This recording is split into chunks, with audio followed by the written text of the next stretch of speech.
நளினி அண்ணே, என்ன நளினி இங்க நின்னு கை காட்டிட்டு இருக்க? அங்க பைக்ல போனது யாரு? அது அண்ணே, நானும் அப்பாவும் கடைக்கு போயிட்டு வந்தப்போ அப்பா திடீர்னு மயக்கம் போட்டு விழுந்துட்டாரு. என்னது? மாமாக்கு என்னாச்சு? பயப்படாதீங்க, அப்பா உள்ளதான் படுத்துட்டு இருக்காரு.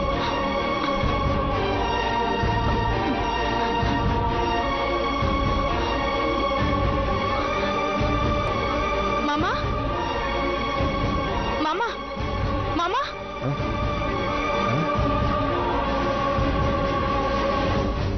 என்னாச்சு மாமா? ஒண்ணும் இல்ல மீனாட்சி. நீங்க இப்படிதான் சொல்லுவீங்க. நீங்க முதல்ல எந்திரிங்க.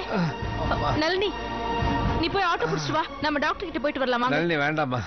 என்ன மாமா நீங்க? மீனாட்சி, எனக்கு ஒண்ணும் இல்லம்மா. நடந்து வந்துட்டு இருந்தப்போ திடீர்னு பிரஷர் ஜாஸ்தி ஆயிடுச்சு, அதான், வேற ஒண்ணும் இல்லம்மா. ஏன் திடீர்னு பிரஷர் ஜாஸ்தி ஆச்சு?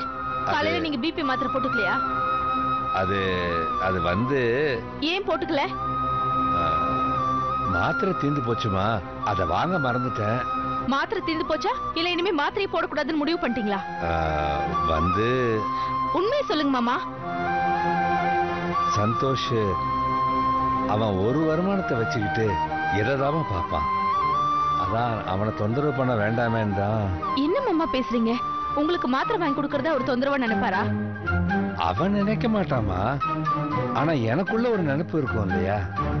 இதுக்கப்புறம் மாத்திரைக்கு மருந்துக்குன்னு செலவு பண்ணி நான் உயிர் வாழ்ந்து என்னத்தை சாய்ச்சிட போறோம். மாமா என்ன பேச்சு மாமா பேசுறீங்க? மாமா குடும்பம்னா கஷ்ட நஷ்டம் இருக்கதான் செய்யும், அதுக்காக உடம்பு கவனிக்காம விட்டுருதா?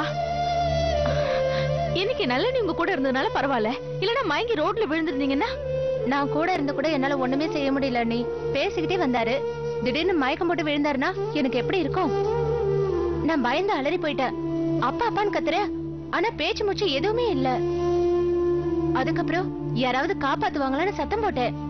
அப்ப அந்த பக்கமா பைக்ல வந்த ஒருத்தர் சட்டுன்னு நிறுத்தி கடைக்கு ஓடி போய் தண்ணி வாங்கிட்டு வந்து அப்பா முகத்துல தெளிச்சு அப்பா மயக்கத்தை தெளிய வச்சாரு. அப்புறம் ஒரு ஆட்டோ பிடிச்சு ஏத்தி விட்டு கூடவே வந்து அப்பாவை படுக்க வச்சுட்டு போனாரு. அவருக்கு தான் தேங்க்ஸ் சொல்லி அனுப்புனேன். அப்பதான் நீங்க வந்தீங்க. அப்ப மட்டும் வந்து அவர் உதவி பண்ணலன்னா அப்பா நிலைமை என்னவாயிருக்குன்னு என்னால நினைச்சு கூட பார்க்க முடியல. உண்மையிலேயே அவருக்கு ரொம்ப நல்ல மனசு அண்ணி. இந்த காலத்திலேயே இப்படி இருப்பாங்களான்னு எனக்கு ரொம்ப ஆச்சரியமா இருக்கு அண்ணி. எந்த காலமா இருந்தா என்ன நளினி, நல்லவங்க எப்பவும் எங்கேயும் இருந்துட்டு தான் இருப்பாங்க. அவங்கள மாதிரி நல்லவங்க இருக்கிறதுனாலதான் இன்னும் உலகம் அழியாமலே இருக்கு. சரி மாமா, நீங்க கொஞ்ச நேரம் படுத்துட்டு இருங்க, நான் பிபி மாத்திரை வாங்கிட்டு வரேன். சரிம்மா, நீ போயிட்டு வா.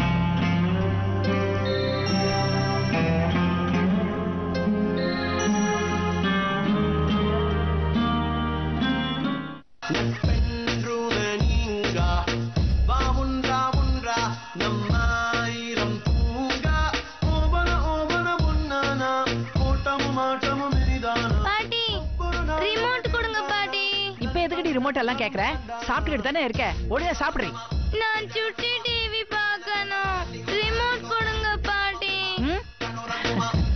எனக்கு இந்த பாட்டு வேண்டாம், எனக்கு சுட்டி டிவி தான் வேணும். இந்த பாட்டுக்கு என்னடி குறைச்சல? நல்லா தானே இருக்கே. எனக்கு சுட்டி டிவி தான் வேணும். அம்மா பாட்டியை மாத்து சொல்லுமா. சரி, நீ முதல்ல சாப்பிடு, அப்புறமா டிவி பாத்துக்கலாம். அத்தை, அவளுக்காக கொஞ்ச நேரம் தான் கார்ட்டூன் வைங்களேன். அது என்னது, முளைச்சு 3 இலை கூட விடல, அதுக்குள்ள என்ன முரண்டு பிடிவாதம்? நான் மாத்த மாட்டேன், அவ்வளவுதான்.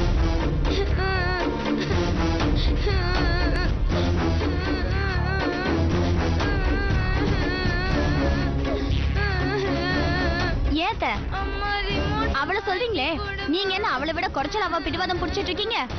நீங்க என்ன குழந்தையாத்த? வயசானவங்க தானே. உங்க வயசுக்கு ஏத்த மாதிரி மகாபாரதத்தையோ ராமாயணத்தையோ எடுத்து வச்சு படிச்சுக்கிட்டு கிருஷ்ணா ராமான்னு உட்கார்ந்துகிட்டு இருப்பீங்களா? அதை விட்டுட்டு இப்படி குத்துப்பாட்டு பாத்துக்கிட்டு குதியாட்டம் போட்டுக்கிட்டு இருக்கீங்க. சரி சரி, நான் குத்தாட்டம் பாக்கல, நீ குறைப்பாட்டு பாட ஆரம்பிச்சாத. இந்தாடி அம்மா ரிமோட், நீ கார்ட்டூனாவது பாரு, இல்ல கார்த்திகேயனாவது பாரு. இந்தா வாங்கிக்கோ.